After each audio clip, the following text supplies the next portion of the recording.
કેમ છો વિદ્યાર્થી મિત્રો? હું નિલેશ પટેલ મારી યુટ્યુબ ચેનલ મેથ્સ ટેકમાં તમારું હાર્દિક સ્વાગત કરું છું. હવે આપણે આજના ધોરણ 11 માટેનો વિડીયો બનાવેલો છે. સૌથી પહેલાં ધોરણ 11માં ગણિત વિષયમાં કેટલા ચેપ્ટર છે? તો ટોટલ 16 ચેપ્ટર છે. હવે 16 ચેપ્ટરની આપણે વાત કરીએ તો ધોરણ 10ને લગતા જ કંઈક ના કંઈક ચેપ્ટર છે જે આપણે થોડુંક ધોરણ 10માં ભણીને આવ્યા છીએ. એમાં કંઈક આપણે વધારાનું શીખવાનું છે. એ બધા ચેપ્ટરો ભેગા થઈને ધોરણ 11ના ચેપ્ટરો બને છે. અને એ જ વસ્તુ ધોરણ 12માં થશે કે ધોરણ 11ના ચેપ્ટરનો ઉપયોગ આપણે ધોરણ 12માં પણ કરીશું. એનો મતલબ એવો થાય કે ધોરણ 10ના ચેપ્ટરનું એ તમારા માટે શું થઈ જશે? પાયો થઈ જશે ધોરણ 11ના ચેપ્ટર માટે. હવે ધોરણ 11ના પ્રકરણની ચેપ્ટરની આપણે વાત કરીએ તો ટોટલ આપણી જોડે 16 ચેપ્ટર છે. એમાંનું અત્યારે આપણે પહેલું ચેપ્ટર લઈ રહ્યા છીએ ગણ. ગણ શબ્દથી તમે બધા પરિચિત જ હશો. આગળ આપણે 9મા ધોરણમાં 10મા ધોરણમાં ગણ શું છે, બરાબર, એનો અર્થ શું થાય, એ બધી વસ્તુ આવી જ ગઈ છે. આમ છતાં તમને થોડુંક નાનકડું એવું રિવિઝન આપણે કરાવી દઈએ, બરાબર છે. ચલો, સૌથી પહેલું છે ગણ એટલે શું, બરાબર છે. ગણની કોઈ વ્યાખ્યા તો છે નહીં આપણી જોડે, આગળ આપણે ભણેલા જ છીએ, પણ ગણનું સમજ તમને આપીએ તો ગણ એટલે શું? તો ગણ છે શું? ગણ એટલે સુવ્યાખ્યાયિત વસ્તુઓનો સમૂહ. હવે સુવ્યાખ્યાયિતની જગ્યાએ સુનિશ્ચિત શબ્દ પણ આપણે વાપરી શકીએ. હવે સુવ્યાખ્યાયિત એટલે શું થાય? જેની વ્યાખ્યા કંઈક ના કંઈક બનેલી હોય એને શું કહેવામાં આવે? સુવ્યાખ્યાયિત, બરાબર. કંઈક ના કંઈક તો વ્યાખ્યા એ વસ્તુની બનેલી જ હોય, એને શું કહીએ આપણે? સુવ્યાખ્યાયિત, બરાબર. જેમ કે ગણિતની ભાષામાં આપણને ખબર છે કેપિટલ એન, બરાબર. હવે થોડાક ઉદાહરણની વાત કરીએ આપણે. કેપિટલ એનને આપણે શું કહેતા હતા? પ્રાકૃતિક સંખ્યાઓનો સમૂહ. પ્રાકૃતિક સંખ્યાઓમાં કઈ સંખ્યાઓ લઈએ આપણે? 1 2 3 4, બરાબર છે. તો આપણે લખેલી જ છે આ રીતે. મતલબ આ શું થઈ ગયું? એક સુનિશ્ચિત વ્યાખ્યા આપણે બનાવી દીધી કે મારે જ્યારે પણ પ્રાકૃતિક સંખ્યાઓનો સમૂહ લેવાની વાત આવે ત્યારે હું કઈ કિંમતો લઈશ? 1 2 3 up to dash dash dash. મતલબ આપણે પહેલેથી નક્કી કરી રાખ્યું, બરાબર છે, કે પ્રાકૃતિક સંખ્યાઓમાં મારે આ જ કિંમત લેવાની થાય. ખ્યાલ આવી જાય. હવે એ જ રીતે નંબર 2માં ડબલ્યુ છે, કેપિટલ ડબલ્યુ, હોલ નંબર્સ કહીએ છીએ, જેને પૂર્ણ સંખ્યાઓનો ગણ કહેવામાં આવે, બરાબર. પૂર્ણ સંખ્યાઓ કઈ હોય? જે ઉપર પ્રાકૃતિક હતી એમાં એક સંખ્યા ઉમેરાય, કઈ? પેલી 0. તો એ બની શું જાય? પૂર્ણ સંખ્યાઓનો સમૂહ. એના પછી આવતું હતું પૂર્ણાંક સંખ્યાઓ. પૂર્ણાંક સંખ્યાઓ આપણે કોના કહેતા હતા? જે સંખ્યા રેખામાં પેલી કિંમતો આવે, માઇનસવાળી, જીરોવાળી ને પ્લસવાળી, ખાલી કિંમતો, પોઈન્ટવાળી નહીં. એટલે કે -2 -1 0 1 2 up to dash dash dash. તો આ બધી સંખ્યાઓ કેવી સંખ્યાઓ કહેવામાં આવે?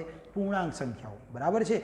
પ્રાકૃતિક સંખ્યાઓમાં પ્લસવાળી સંખ્યાઓ લઈએ છીએ, પૂર્ણ સંખ્યાઓમાં એની સાથે 0 ઉમેરીએ છીએ, પૂર્ણાંક સંખ્યાઓમાં એની સાથે આપણે માઇનસવાળી સંખ્યાઓ પણ ઉમેરીએ છીએ. ખ્યાલ આવી જાય. હવે એના પછી આપણે ક્યુ આવતો હતો, સમય સંખ્યાઓ. સમય સંખ્યાનું સ્વરૂપ જો કદાચ તમને યાદ હોય તો એનું સ્વરૂપ આવતું હતું P/Q સ્વરૂપ, જેમાં ક્યુની કિંમત નોટ ઇક્વલ ટુ શું હોય? 0. કારણ કે છેદમાં 0 આપણે નથી લેતા. છેદમાં 0 લઈએ તો શું થઈ જાય? વ્યાખ્યાયિત ના થાય. 1/0 મતલબ આપણે એને અવ્યાખ્યાયિત કહેતા હતા. એટલા માટે છેદની કિંમત શું ના હોવી જોઈએ? 0 ના હોવી જોઈએ, બરાબર. તો આ બધી કિંમતો કેવી કહેવાય? સમય સંખ્યાઓ. જેના ઉદાહરણમાં જોઈએ તો આવી 1/2 લખી શકો, 3/4, -1/5, 6/1. છેદમાં તમે 1 લખી શકો. કોઈ પણ કિંમત આવે એના છેદમાં 1 લખો તો એના એ જ કિંમત તમને પાછી મળે. તો આ બધી કેવી સંખ્યાઓ કહેવાય? સમય સંખ્યાઓ, બરાબર છે. ધોરણ 10માં પહેલા જ ચેપ્ટરમાં આપણે આવી ગયું અસમય સંખ્યાઓ સાબિત કરવાના દાખલા આવતા હતા. √2 અસમય સંખ્યા છે તેમ સાબિત કરો, બરાબર. તો અસમય સંખ્યાઓ એટલે કેવી સંખ્યાઓ? કે √2 હોય, √3 હોય, પાઈ છે, આ બધી સંખ્યાઓને આપણે શું કહેતા હતા? અસમય સંખ્યાઓ. એના પછી આવતું હતું વાસ્તવિક સંખ્યાઓ. વાસ્તવિક સંખ્યાઓ એટલે શું? જેમાં બધી જ કિંમતો સમાઈ જાય, બરાબર. એનું એક ઉદાહરણ લઈએ તો એને શું કહેવાય? સંખ્યા રેખા. જે આપણી સંખ્યા રેખા છે એની ઉપર આવતી તમામ કિંમતો, સંખ્યા રેખા પર આવતી તમામ કિંમતો, એને કઈ સંખ્યાઓ કહેવામાં આવે? વાસ્તવિક સંખ્યાઓ કહેવામાં આવે. આ બધા શબ્દ એવા છે જેનાથી તમે પરિચિત છો, બરાબર. આ બધા જે સમૂહ છે એ પહેલેથી વ્યાખ્યાયિત કરેલા છે. મતલબ આ સુવ્યાખ્યાયિત સમૂહો થયા, બરાબર છે. તો જેને તમે ગણ તરીકે પણ લઈ શકો. તો આ પ્રાકૃતિક સંખ્યાઓનો સમૂહ લખ્યો એને બીજા શબ્દોમાં આપણે પ્રાકૃતિક સંખ્યાઓનો ગણ પણ કહી શકાય. કારણ કે પહેલેથી એ વસ્તુ સુવ્યાખ્યાયિત થયેલી છે, મતલબ એ સમૂહને તમે ગણ તરીકે પણ લઈ શકો, બરાબર છે. હવે જરૂરી નથી કે બધું કિંમતમાં જ હોય, બરાબર. કોઈ પણ અહીંયા શું લખેલું છે? વસ્તુઓ. આ વસ્તુઓ હોઈ શકે, કિંમત હોઈ શકે, ઘટકો હોઈ શકે, આવું ઘણું બધું, બરાબર છે. પણ એનો સમૂહ હોવો જોઈએ. જેમ કે એક બીજા ઉદાહરણ આપણે લઈએ, કિંમતો સિવાયના. કેપિટલ એ બરાબર મેં શું લખ્યું છે? અંગ્રેજી મૂળાક્ષરોનો સમૂહ, બરાબર છે. અંગ્રેજી મૂળાક્ષરોનો સમૂહ આવે તો એના અંદર જવાબ શું આવશે? ABCD બધું જ આવી જાય, બરાબર છે. આ અંગ્રેજી મૂળાક્ષરોનો સમૂહ થઈ જાય X, Y અને Z. સ્વર કીધા હોત તો ખાલી આપણે AEI લખતા, બરાબર. અત્યારે અંગ્રેજી મૂળાક્ષરોનો સમૂહ તો જેમાં ટોટલ આપણી જોડે 26 શબ્દ છે, એ બધા 26 અક્ષરો આપણે લખી શકીએ. મતલબ શું કહેવા માગીએ છીએ આપણે? કે ખાલી કિંમતો જ હોય એવું જરૂરી નથી. એની અંદર આવી રીતે ABCD આવી શકે છે.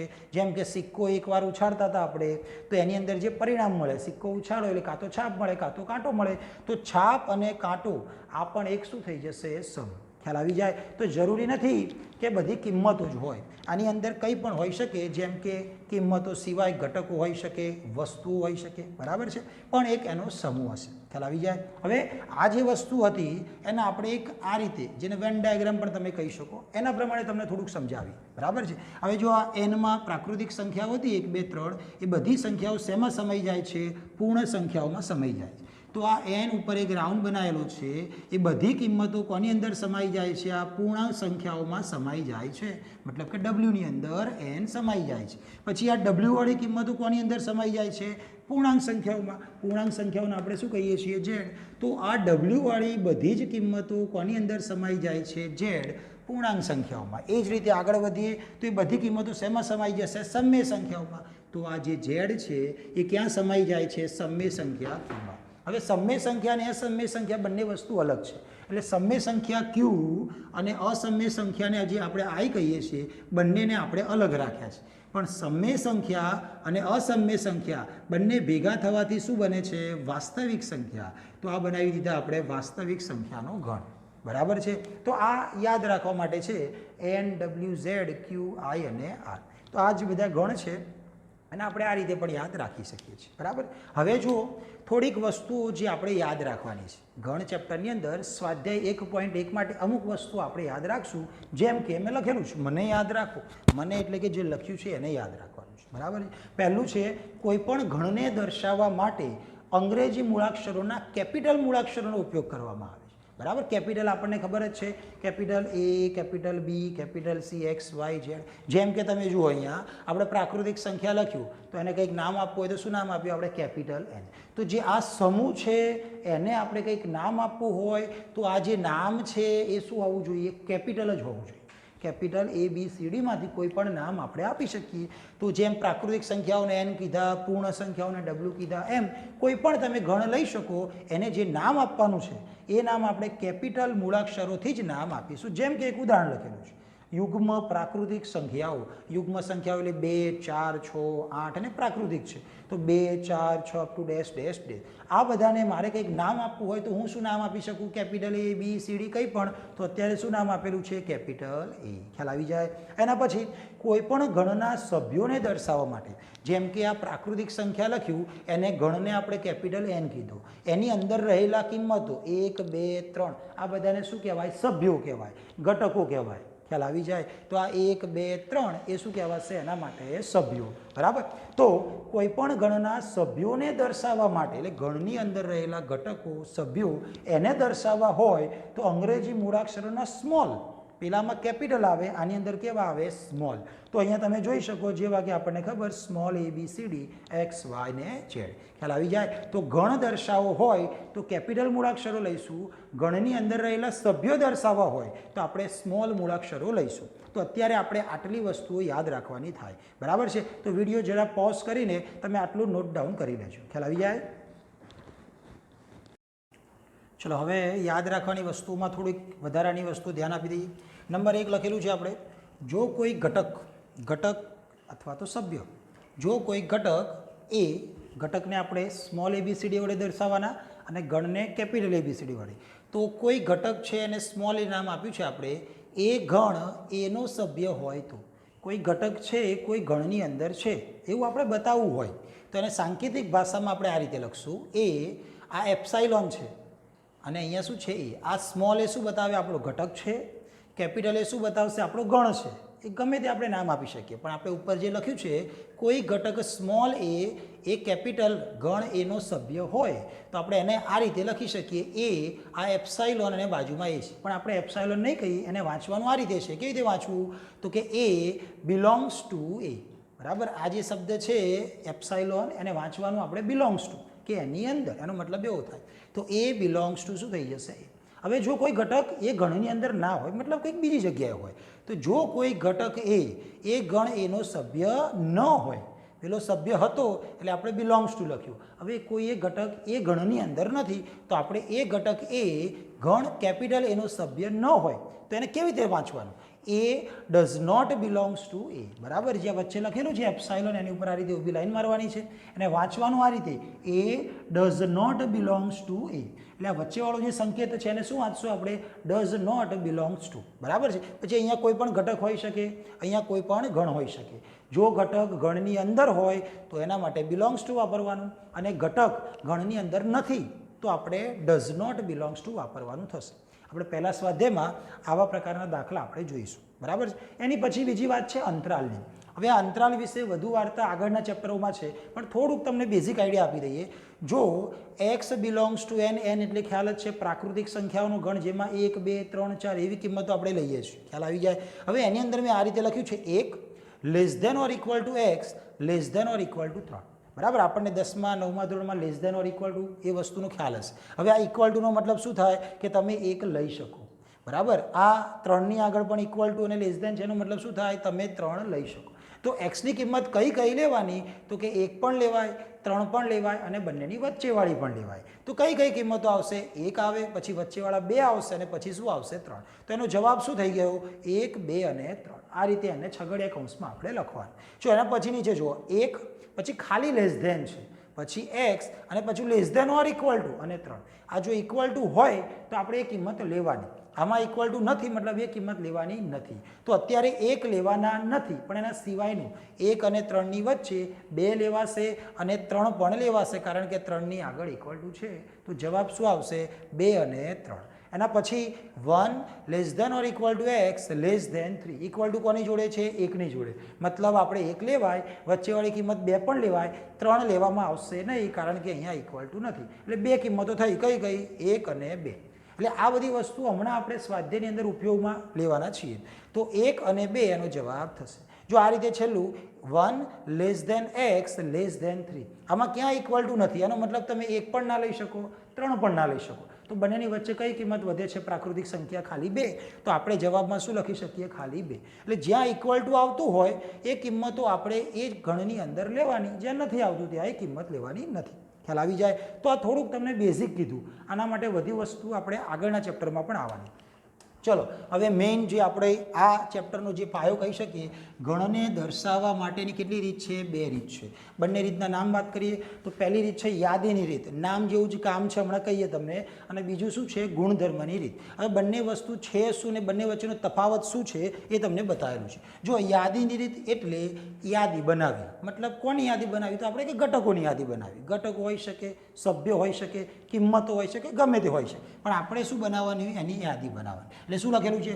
દરેક ઘટકોને કૌંસ, કયો કૌંસ? તો કે છગડીયો કૌંસ, એની અંદર અલ્પ વિરામથી છૂટા પાડીને લખવામાં આવે છે. આપણે આગળ બધી વાત કરેલી છે, જેમ કે આપણે પ્રાકૃતિક સંખ્યા n લખતા તો તેના ઘટકો કયા આવે? 1 2 3. તો આ જ વસ્તુ છે યાદીની રીત. જેમ કે આ ઘટકોને છગડીયા કૌંસની, તો આ દેખાય છગડીયો કૌંસ, ઘટકો એટલે આપણી આ કિંમતો, એ બધાને અલ્પ વિરામથી છૂટા પાડીને લખવામાં આવે છે. તો આ વચ્ચે આપણે શું કરીએ છીએ? અલ્પ વિરામ. તો યાદીની રીત મતલબ જે પણ ઘટકો આવે, સભ્યો આવે, કિંમત આવે, બધાને આપણે આ રીતે અલગ અલગ અલ્પ વિરામથી છૂટા પાડીને છગડીયા કૌંસની વચ્ચે આપણે લખશું. જ્યારે ગુણધર્મની રીત એટલે શું? નામ જેવું જ કામ છે. ગુણધર્મ એટલે આ કિંમતોનો કોઈ ચોક્કસ ગુણધર્મ હોય તો એ ગુણધર્મ જ ખાલી આપણે લખવાનો થાય. એટલે ગણના ઘટકોને એક ચોક્કસ ગુણધર્મથી લખવામાં આવે છે. હવે આ ગુણધર્મ શું હોય એના માટે એક નીચે ઉદાહરણ લખેલું છે. જુઓ જરા, પહેલું ઉદાહરણ આપણે યાદની રીતમાં અંગ્રેજી મૂળાક્ષરોના સ્વરોનો સમૂહ. અંગ્રેજી મૂળાક્ષરો ટોટલ કેટલા છે? 26. એમાં આપણે 5 સ્વર લઈએ છીએ અને બાકીના 21 શું લઈએ છીએ? વ્યંજન. તો અત્યારે કેવા લેવાના છે આપણે? ખાલી સ્વર. સ્વરમાં કયા આવે? એ, ઈ, આઈ, ઓ અને યુ. આ શું થઈ ગયું? યાદીની રીત. કેમ? કારણ કે આ સ્વરોને આપણે એક યાદી બનાવીને લખેલા છે, છગડીયો કૌંસ અને વચ્ચે અલ્પવિરામ. હવે આ એક ચોક્કસ ગુણધર્મ છે, એને આપણે ગુણધર્મ રીતે કેવી રીતે લખવું એની વાત કરીએ. હવે કોઈ પણ ગણ હોય એને કેવી રીતે નામ આપવાના? કેપિટલ ABCD પ્રમાણે. તો આપણે શું નામ આપ્યું છે? Capital A. તમે કોઈ પણ નામ આપી શકો, BCD, કેપિટલ XYZ. હવે એને લખવાનું કેવી રીતે? સૌથી પહેલું આવી જાય સ્મોલ x. અહીંયા તમે x પણ લખી શકો, y પણ લખી શકો, z પણ લખી શકો. વાંચવાનું આ રીતે છે, x કે જ્યાં, આને શું વંચાશે? કે જ્યાં. બરાબર? x એટલે આપણો જવાબ, આપણે કઈ કિંમતો લેવી છે. તો x કે જ્યાં x શું હતું? તો અહીંયા તમે જોઈ શકો AEIOU છે શું? તો એ સ્વરો છે. તો આપણે એવું લખવાનું, x એ અંગ્રેજી મૂળાક્ષરોના સ્વરો. ખ્યાલ આવી જાય? બરાબર? જે આ સ્વરો આપણે લખી રહ્યા છીએ એને ગુણધર્મમાં લખવું હોય તો આ ગુણધર્મની રીતની અંદર એની યાદી બનાવવામાં આવતી નથી, ખાલી એક ચોક્કસ ગુણધર્મ આપવામાં આવે છે. તો આ AEIOU છે શું? તો એ સ્વરો છે. તો એ જ સ્વર આપણે ખાલી ત્યાં લખવાના. એટલે આને આ રીતે લખાશે, કોઈ પણ નામ આપી શકો, x કે જ્યાં x એ અંગ્રેજી મૂળાક્ષરોના સ્વરો. બરાબર છે? તો આમાં યાદી રીત નથી, મતલબ યાદી બનાવવાની નથી, અને આપણે આમાં યાદી બનાવવાની છે. ચલો બીજું એક ઉદાહરણ લખીએ. પ્રથમ 5 પ્રાકૃતિક સંખ્યાઓ. 5 પ્રાકૃતિક સંખ્યાઓ કઈ આવે? 1 2 3 4 5. તો યાદી રીતમાં શું કરવું પડે? દરેક ઘટકો આપણે લખવા પડે. છગડીયો કૌંસ ને વચ્ચે શું આવી જાય? અલ્પવિરામ. જ્યારે આ વસ્તુને એક ચોક્કસ આપણે ગુણધર્મ આપીએ તો એ ગુણધર્મ રીત બની જાય. તો આને આપણે આ રીતે લખી શકીએ. કોઈ ગણ એને નામ આપી શકો કેપિટલ ABCD. તો આપણે શું નામ આપેલું છે? Capital B. શું લખવાનું? x કે જ્યાં x એ. આપણે શું લખી રહ્યા છીએ? 1 થી 5 સંખ્યાઓ. શું છે?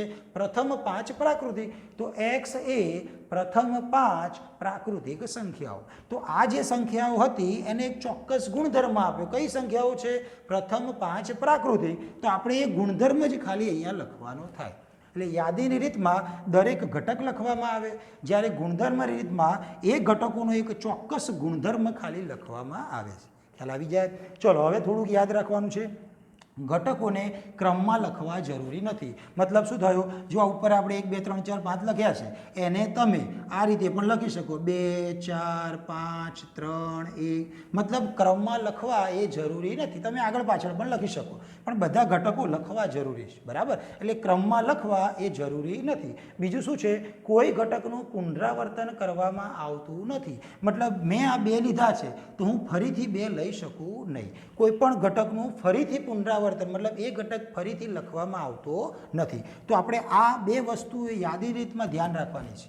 અને એક ગુણધર્મ રીત માટે જો ગણના ઘટકો કોઈ ચોક્કસ ગુણધર્મનું પાલન ન કરતા હોય, બરાબર છે, જેમ કે આપણને ખબર પડી કે 1 થી 5 સંખ્યાઓ પ્રથમ 5 પ્રાકૃતિક સંખ્યાઓ કહેવાય, પણ એવું દરેક માટે જરૂર નથી કે કોઈ ચોક્કસ ગુણધર્મ બનતો હોય.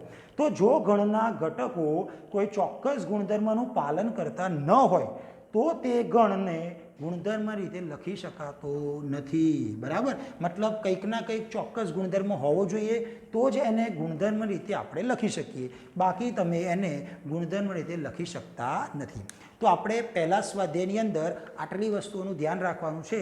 પહેલી વસ્તુ શું હતું? ગણ છે શું. બીજી વસ્તુમાં આપણે યાદી રીત અને ગુણધર્મ રીત વચ્ચે શું તફાવત છે એના પ્રમાણેના એના દાખલા આવશે. ખ્યાલ આવી જાય? તો ફટાફટ તમારો વિડીયો પોઝ કરીને આટલું તમે નોટ ડાઉન કરી લેજો. ચલો હવે સ્વાધ્યાય 1.1ની શરૂઆત આપણે કરીએ. બહુ જ સહેલું સ્વાધ્યાય છે. હવે શું કહે છે? પહેલા દાખલાની અંદર કયા ગણ સમૂહ દર્શાવે છે? જવાબ ચકાસો. એટલે પહેલા દાખલાની અંદર ટોટલ આપણને આવા 9 નાના સવાલ પૂછેલા છે. તો કયો ગણ સમૂહ દર્શાવે છે આપણે નક્કી કરવાનું. તો હવે ગણ હતું શું? સુવ્યાખ્યાયિત સમૂહ. તો જોવાનું જે પણ તમને આપ્યું છે એ સુવ્યાખ્યાયિત થયેલો છે કે નહીં એ આપણે નક્કી કરવાનું. જો પહેલું શું છે? જે અક્ષરથી શરૂ થતા અંગ્રેજી કેલેન્ડર વર્ષના તમામ મહિનાઓનો સમ. હવે અંગ્રેજી કેલેન્ડરમાં કેટલા આવે મહિનાઓ? ટોટલ 12 આવે, અને એમાંય પાછા જેથી શરૂ થતા હોય કેવા આવે? એક તો જાન્યુઆરી આવે, જૂન આવે અને જુલાઈ આવે. આ 3 જ આવવાના ને. હવે હું જવાબ આપું તો પણ એ 3 આપશો, તમે જવાબ આપશો તો પણ તમે 3 મહિના જ કહેવાના છો. મતલબ શું થયું? આ એક સુવ્યાખ્યાયિત થઈ ગયું. ખ્યાલ આવી જાય? બરાબર? કોઈ પણ વ્યક્તિને આ સવાલ પૂછીએ તો દરેકનો જવાબ શું આવશે? સરખો. મતલબ આ એક સુવ્યાખ્યાયિત થયો કહેવાય, તો પછી આ ગણ કહેવાશે. બરાબર છે? તો આપણે ખાલી એ જ લખવાનું છે કે કયા ગણ સમૂહ દર્શાવે છે. તો હા, આ ગણ છે. બરાબર છે? તો લખશું આપણે કે હા, ગણ દર્શાવે છે કારણ કે આપણે શું કીધું છે જવાબ ચકાસો તો આપણે ખાલી નાનકડું એવું કારણ લખવાનું કારણ કે આપેલો સમૂહ કેવો છે સુવ્યાખ્યાયિત છે એ સુવ્યાખ્યાયિત છે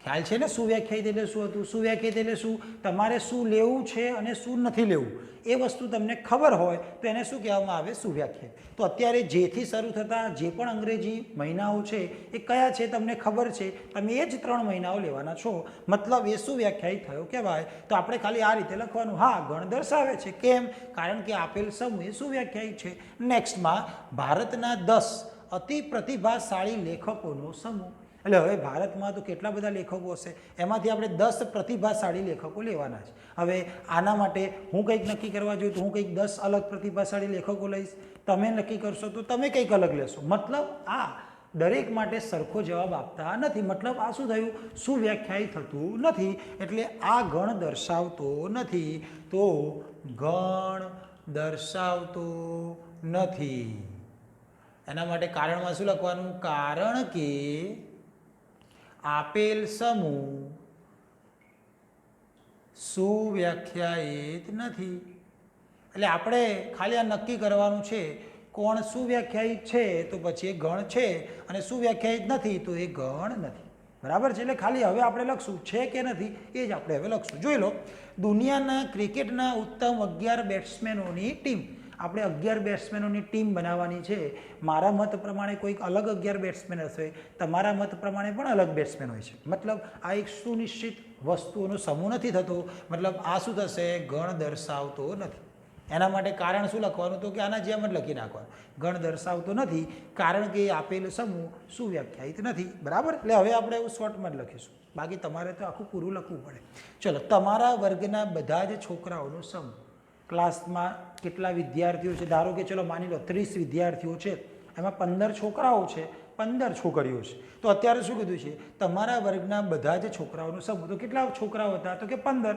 હવે ગમે તે વિદ્યાર્થીને હું પૂછું તો એ જવાબ શું આપશે હા 15 જ વિદ્યાર્થીઓ છે મતલબ એ 15 વિદ્યાર્થીઓ શું કહેવાય સુવ્યાખ્યાયિત થયા કહેવાય મતલબ આ ગણ છે ખ્યાલ આવી જાય છે બરાબર 100 થી નાની બધી જ પ્રાકૃતિક સંખ્યાઓ કોને કહીએ 1 2 3 4 up to dash dash dash હવે કેવી લેવાની 100 થી નાની એટલે તમે કઈ લેશો 1 2 3 અપ ટુ 99 સુધી 100 નથી લેવાના 100 થી નાની તો 99 સુધી હવે એ પણ હું પણ એ જ લેવાનો છું 1 2 3 4 અપ ટુ 99 તમને પૂછવામાં આવે તો તમે પણ એ જ સંખ્યાઓ લેવાના છો મતલબ આ શું વ્યાખ્યાયિત થયું કહેવાય મતલબ આ ગણ છે ખ્યાલ આવી જાય છે બસ આ જ રીતે આપણે 1 થી 9 દાખલામાં નક્કી કરવાનું લેખક મુનશી પ્રેમચંદ લખેલી બધી જ નવલકથાઓનો સમૂહ લેખક મુનશી પ્રેમચંદે હશે એમની જેટલી પણ ધારો કે ચલો માની લો 500 નવલકથાઓ લખી છે એમનો આપણે ખાલી સમૂહ બનાવવાનો એવું નથી કીધું કે આની જેમ બરાબર છે જેમ કે અહીંયા ઉત્તમ 11 કીધું હોય એવું અહીંયા એવું શબ્દ વાપર્યો હોય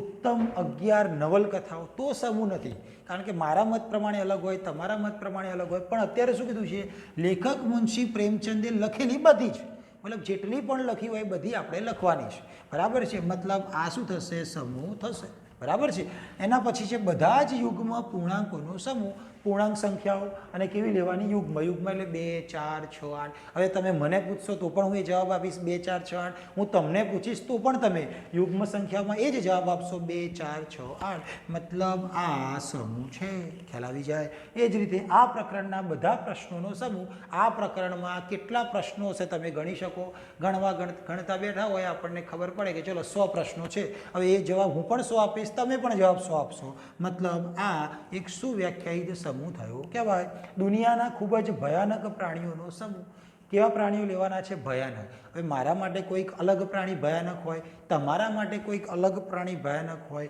મતલબ આ માહિતી સુવ્યાખ્યાયિત થતી નથી કારણ કે બધાના પ્રમાણે અલગ અલગ જવાબ હોઈ શકે મતલબ આ ગણ નથી ખ્યાલ આવી જાય છે તો આ રીતે 1 થી 9 દાખલા છે એમાં ગણ છે કે નહીં એ આપણે નક્કી કરવાનું છે તો ગણ હોય તો આ રીતે લખવાનું છે કારણ કે આપેલ સમૂહ સુવ્યાખ્યાયિત છે નથી તો આપણે લખવાનું છે કે સુવ્યાખ્યાયિત નથી ખ્યાલ આવી જાય હવે દાખલા નંબર 2 ની વાત કરીએ આપણે યોગ્ય સંજ્ઞા બરાબર આપણે આગળ આવી ગયું આને શું કહેતા હતા બિલોંગ્સ ટુ આને શું કહેતા હતા ડઝ નોટ બિલોંગ્સ ટુ ક્યારે વપરાય કોઈ ઘટક કોઈ ગણની અંદર છે એવું બતાવવું હોય તો બિલોંગ્સ ટુ, કોઈ ઘટક એ ગણની અંદર નથી એવું બતાવવું હોય તો ડઝ નોટ બિલોંગ્સ ટુ. તમારે જોવાનું છે એક ગણ આપેલો છે એની અંદરના ઘટકો 1 2 3 4 5 અને 6. તો આ 6 ઘટકો ગણ એમાં છે, બાકીના નથી. તો જો પહેલાં 5 આની અંદર છે તો કે હા છે, તો છે તો શું વાપરવાનું? Belongs to. બરાબર, ના હોય તો ડઝ નોટ બિલોંગ્સ ટુ, હોય તો બિલોંગ્સ ટુ. 8 દેખાય છે તો કે નથી દેખાતા, નથી દેખાતા તો આપણે શું લખશું? Does not belongs two. 0 દેખાય છે, ના એ પણ નથી દેખાતા તો એ શું આવશે? Does not belong. 4 પણ છે, 2 પણ છે તો એના માટે બિલોંગ્સ ટુ. 10 મને આમાં દેખાતા નથી તો એના માટે શું આવશે? Does not belongs to. ખ્યાલ આવી જાય છે મિત્રો? બરાબર છે. એટલે પહેલો જે દાખલો છે એ ગણ છે કે નહીં એ બતાવે છે. બીજો દાખલો આપણે આ સંજ્ઞા બિલોંગ્સ ટુ ક્યારે વાપરવું, ડઝ નોટ બિલોંગ્સ ટુ ક્યારે વાપરવું એની માહિતી કરેલી છે. ખ્યાલ આવી જાય છે? ચલો આગળ જઈએ ત્યાં. ચલો હવે આગળ સ્વાધ્યાય 1.1માં દાખલા નંબર 3ની વાત આપણે કરીએ. આપેલા ગણને યાદીની રીતે લખો.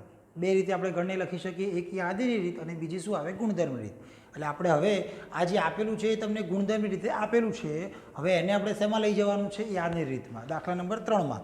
દાખલા નંબર 4માં શું છે? યાદીની રીત તમને આપી છે ને એને શું લઈ જવાનું છે? ગુણધર્મમાં. મતલબ યાદીને ગુણધર્મમાં લઈ જવાના છે, પછી ગુણધર્મને યાદીમાં લઈ જવાના. બરાબર છે? જો પહેલો દાખલો શું છે? આપણે યાદી રીતમાં લઈ જવાનું, મતલબ યાદી તમારે ઘટકોની બનાવવાની. શું છે? એક્સ એ પૂર્ણાંક છે -3 x < 7.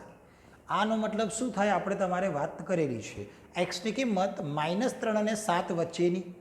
એમાં 3 અને 7 તો લેવાય નહીં, બરાબર? -3 અને 7 ના લેવાય કારણ કે અહીંયા ઇક્વલ ટુ નથી, તો એની વચ્ચેની કિંમત બધી લેવાય. અને કેવી હોવી જોઈએ? બધી પૂર્ણાંક. તો આપણે એ રીતે એનો જવાબ લખવાનો થાય. તો જોઈ લઈએ જવાબમાં શું આવી જશે. આપણે ગણ એ હતો તો આપણે એ બરાબર -3 લેવાના તો કે ના, કારણ કે ઇક્વલ ટુ નથી. તો -3 પછી શું આવે સંખ્યા રેખામાં? -2. તો આપણે -2 લઈશું. -1 0 1 2 3 4 5 અને 6. 7 લેવાય તો કે ના લેવાય કારણ કે અહીંયા ઇક્વલ ટુ આપેલું નથી. તો -3 અને 7 વચ્ચેની પૂર્ણાંક સંખ્યાઓ જેટલી પણ છે એ સંખ્યા રેખા પરથી શોધીને લખી નાખવાની. હવે છે 6 કરતાં નાની પ્રાકૃતિક સંખ્યા. પ્રાકૃતિક સંખ્યાઓ ક્યાંથી શરૂ થાય? 1 2 3 4 5 6 7. પણ આપણે કેવી લેવાની? 6 કરતાં નાની.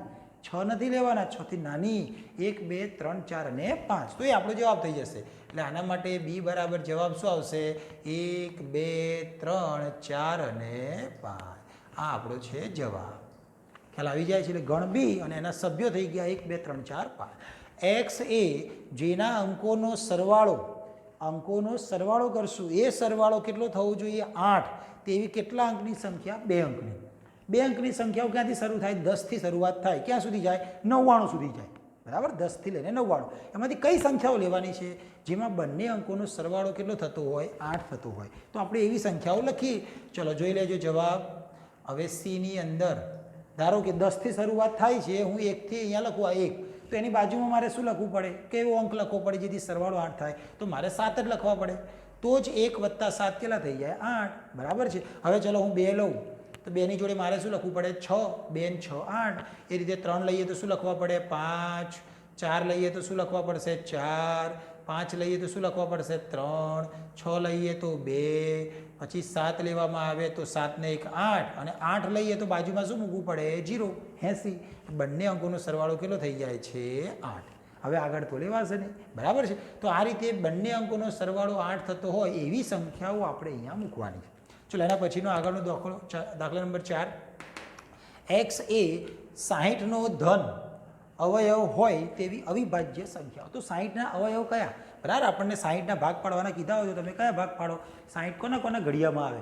1 આવે, 2 આવે, 3 આવે, 4 આવે, 5 આવે. બરાબર? તો 60ના તમને ભાગ પાડવાના કીધા હોય. ધારો કે જો નીચે લખીએ 60માં આપણે ભાગ પાડીએ તો 60 × 60 લખીએ આપણે.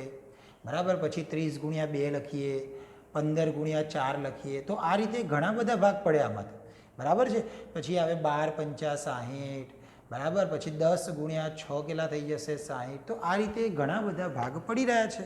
બરાબર? હજી કંઈ રહી જાય છે? તો હા, 20 તરી 60 પણ રહી જાય છે. બરાબર? તો આવી રીતે આપણે 60ના ભાગ પાડી શકીએ. પણ આપણને શું કીધું છે? 60નો ધન અવયવ હોય તેવી કેવી સંખ્યાઓ? અવિભાજ્ય. અવિભાજ્ય સંખ્યાઓ એટલે કોને કહીએ છીએ? જેના બે જ અવયવ હોય, બેથી વધવા ના જોઈએ. તો આની અંદર કઈ કઈ સંખ્યાઓ અવિભાજ્ય કહેવાશે? એક તો 2 કહેવાશે, એક તો 3 કહેવાશે અને બીજી કઈ કહેવાશે? 5. 2, 3 અને 5 એ જ એવા અવયવો છે જેને આપણે અવિભાજ્ય કહી શકીએ.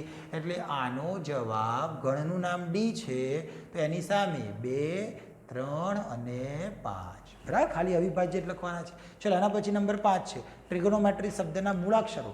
આમાં જેટલા પણ મૂળાક્ષરો દેખાય એ આપણે લખવાના છે. ચલો તો એની અંદર ગણનું નામ શું છે? ઈ. મૂળાક્ષરોનો સમૂહ બનાવવાનો છે. પહેલો ચલો ટી લખ્યો, બરાબર. એના પછી ચલો મેં આર લખ્યો, પછી આઈ લખી નાખ્યો, પછી જી લખી નાખ્યો. યાદની રીત અલ્પવિરામથી છૂટા પાડવાના, તો એ રીતે લખી રહ્યા છે. જી, ઓ, પછી આવી જાય એન, પછી ફરી ઓ આવે છે, ના લેવાય. કારણ કે આમાં આપણે જે ઘટક લીધો હોય ફરી પુનરાવર્તન કરવામાં નથી આવતું, એટલે આપણે ઓ નહીં લઈએ. એમ લેવાય તો કે લેવાય, પછી ઈ લેવાશે, ઈ આગળ નથી આવે તો લેવાય. ચલો પછી ટી ના લેવાય કારણ કે આગળ આવી ગયું છે. આર આગળ આવી ગયું છે, વાય નથી આવ્યો તો લઈ લઈએ. તો આ રીતે જે પણ તમને અહીંયા શબ્દ દેખાય છે એ દરેકે દરેક શબ્દ ફરી એકવાર લખવાના છે, પુનરાવર્તન નથી કરવાનું ને વચ્ચે શું મૂકવાનું છે? અલ્પવિરામ. ચલો એના પછી એવું જ છે, શું શબ્દ આપ્યો છે? બેટર. તો બેટર માટે પણ આ જ રીતે આપણે જવાબ લખવાનો થાય. નામ એફ છે, ચલો બી, ઈ, ટી, ફરી ટી લેવાય ના લેવાય? ફરી લેવાય ના લેવાય? તો આપણે શું વધ્યો છેલ્લે? આર. તો આ થઈ જશે એનો જવાબ. ખ્યાલ આવી જાય છે, બરાબર. તો આ રીતે જે પણ તમને ગુણધર્મ આપેલા હતા એને આપણે યાદીની રીતમાં ફેરવ્યા. હવે શું છે? યાદીની રીતમાં મતલબ તમને ઘટકો આપી દીધા છે દરેકમાં, એને આપણે ગુણધર્મમાં ફેરવવાના છે. તો આ ખાસ જોજો, આ દાખલાઓ બધા અગત્યના કહેવાય. કારણ શું? કારણ કે તમને ખબર પડવી જોઈએ કે આના માટેનો ગુણધર્મ કયો ચોક્કસ હશે, એ આપણને ખ્યાલ આવવો જોઈએ. જોઈ લો પહેલો દાખલો તમે જોશો તો તમને શું મળે? 3, 6, 9 અને 12. તો તમારા મનમાં ઘણા બધા પ્રશ્ન જવાબ આવે કે 3, 6, 9, 12 એટલે 3નો ઘડિયો પણ છે, 3ની ગુણકની સંખ્યાઓ પણ છે, બરાબર. તો બસ એ જ વસ્તુ આપણે ગુણધર્મ રીતે લખવાની છે. મતલબ કે આ રીતે જેમ તમને રકમમાં આપેલું એક્સ કે, જ્યાં એક્સ એ પૂર્ણાંક છે, આ તો ઉદાહરણ કીધું. બસ આવી રીતે આપણે અહીંયા જવાબ લખવાનો છે. જોતા રહેજો, આનો જવાબ આપણે લખી રહ્યા છે ગણ એ. આવું તો લખી જ નાખવાનું, એક્સ કે જ્યાં, આટલું તો લખી જ નાખ. હવે એક્સ કઈ કઈ કિંમતો છે? 3, 6, 9 અને 12. મતલબ 3ના ગુણકમાં. એટલે આ જે એક્સ છે એ 3ના ગુણકમાં છે. એટલે 3ના ગુણકમાં બાજુમાં હું શું મૂકી દઉં? એન. કારણ કે હું હવે એનની જગ્યાએ કઈ કઈ કિંમત લઉં તો મને 3, 6, 9, 12 જવાબ મળે. તો હું 3 એકા 3 કરું તો મને 3 મળે, 3 દુ 6 થઈ જાય, 3 તરી 9 થઈ જાય, 3 ચોક 12 થઈ જાય. એટલે હું એનની કઈ કઈ કિંમત લઈ શકું? 1, 2, 3 અને 4. એટલે મારે એનની કિંમતો કઈ લેવાની છે? 1, 2, 3 અને 4. હું બાજુમાં આવું પણ લખીશ, એનની કિંમત હું 1 થી 4 લેવાનું, બરાબર છે. એનની કિંમત 1 થી 4 વચ્ચેની લેવાનું. પણ પાછી એ એનની કિંમત શું હોવી જોઈએ? પ્રાકૃતિક જ હોવી જોઈએ. N belongs to n. પ્રાકૃતિક સંખ્યાઓ જ છે, કારણ કે 1 અને 4 વચ્ચે 1 અને 4 તો લેવાના છે, સાથે સાથે 2, 3 પણ આવે. અને વચ્ચેવાળી કિંમતો તમે ધ્યાનમાં લેતા હો, 1.5, 1.7 એ બધું આવે. પણ આપણે નથી લેતા. કેમ? કારણ કે પાછળ શું લખી નાખ્યું આપણે? N belongs to n. મતલબ ખાલી ને ખાલી પ્રાકૃતિક સંખ્યાઓ જ. એટલા માટે પછી 1 આવે, પછી સીધા 2 આવે. વચ્ચેની પોઈન્ટવાળી કોઈ કિંમત પ્રાકૃતિક સંખ્યામાં આવે નહીં, બરાબર છે. તો આના ઘણા બધા તમે લખી શકો જવાબ. જેમ કે હું આને બીજી રીતે લખવું હોય, મારે આ જ દાખલો છે, બીજી રીતે મારે જવાબ લખવો હોય તો હું લખી શકું એ બરાબર એક્સ કે જ્યાં એક્સ એ શું છે? 3નો ઘડિયો છે, બરાબર. તો એક્સ એ 3ના પ્રથમ 4 અવયવી લખી શકાય, બરાબર છે. તો આ રીતે પણ આપણે જવાબ લખી શકીએ. એક્સ શું છે? 3ના પ્રથમ 4 અવયવી, મતલબ 3નો ઘડિયો. કેટલે ઘટક લેવાના આપણે? તો કે 4. એટલે 3ના પ્રથમ 4. એટલે આવા ઘણા બધા જવાબ મળે. પણ જે પણ તમે અહીંયા જવાબમાં લખો એનું સાદુરૂપ તમને આ રકમવાળો કિંમતો 3, 6, 9 અને 12 પાછી મળવી જોઈએ. ખ્યાલ આવી જાય છે. ચલો એના પછી આગળ 2, 4, 8, 16, 32 શું આવે મગજમાં? તમને શું લાગે છે આ કેવી કિંમતો છે? 2, 4, 8, 16, 32. આ 2 એટલે 2ની 1 ઘાત, 4 એટલે 2નો વર્ગ, 8 એટલે 2નો ઘન, 16 એટલે 2ની 4 ઘાત, 32 એટલે 2ની 5 ઘાત. તો બસ એ જ રીતે આપણે લખવાનું છે. શું નામ આપેલું છે? બી એક્સ કે જ્યાં એક્સ બરાબર આ શું છે? બધી કિંમત કઈ? 2. 2ના વર્ગ, 2નો ઘન, 2ની 4. એટલે અહીંયા શું લખીશું? 2ની n. બરાબર. પહેલામાં ગુણકમાં હતું તો બાજુમાં ગુણાકારમાં એન લખ્યા, અહીંયા ઘાતમાં એન આવશે. હવે આ એનની કિંમત કઈ લેવાની? આ 2ની 1 ઘાત અને અહીંયા 2ની 5 ઘાત, એટલે 1 થી 5 સુધીની, એટલે 1 થી લઈ 5 સુધી, અને એ પણ કેવી? પ્રાકૃતિક. તો n બિલોંગ્સ ટુ n. ખ્યાલ આવી જાય છે, બરાબર. તો આ રીતે આપણને જે પણ કિંમત હોય એના પ્રમાણે એનો ચોક્કસ ગુણધર્મ લખતા આપણને આવડવું જોઈએ. ચલો આગળનો દાખલો છે નંબર 3. 5, 25, 125, 625 ઉપરના જેવું જ છે. આ 5ની 1 ઘાત, આ 5નો વર્ગ, આ 5નો ઘન અને આ 5ની 4 ઘાત, બરાબર છે. તો આપણે એ જ રીતે જવાબ લખી નાખીએ. c બરાબર x, કે જ્યાં x બરાબર 5ની n ઘાત. આ nની કિંમત 1 થી ચાલુ કરીને 4 સુધી, 5ની 4 ઘાત એટલે 625. તો 1 થી ચાલુ કરીને 4 સુધી n બિલોંગ્સ ટુ n. ખ્યાલ આવી જાય છે. હવે છેલ્લો ચોથો દાખલો છે. ચાલો તો આની અંદર d બરાબર 2, 4, 6. તમને શું લાગે છે આ કેવી કિંમતો છે? x, કે જ્યાં x આ 2, 4, 6 બધી બેકી સંખ્યાઓ છે, એટલે આપણે શું લખી શકીએ? x એ યુગ્મ પ્રાકૃતિક સંખ્યાઓ. ખબર પડી જાય? જે સંખ્યાઓ છે કઈ સંખ્યાઓ છે? તો કે યુગ્મ સંખ્યાઓ છે, ને એ પણ પાછી પ્રાકૃતિક. 2, 4, 6 તો એ જ લખ્યું છે. x એ યુગ્મ પ્રાકૃતિક સંખ્યાઓ. આને તમે પહેલાની જેમ લખવું હોય તો પણ લખી શકો, અને બીજી રીતે લખવું હોય તો શું લખી શકાય છે? નામ છે d x, કે જ્યાં x બરાબર 2n, બરાબર. x ના બરાબર શું લખ્યા? 2n. હવે n કયા લેવા પડે? બિલોંગ્સ ટુ n વાળા.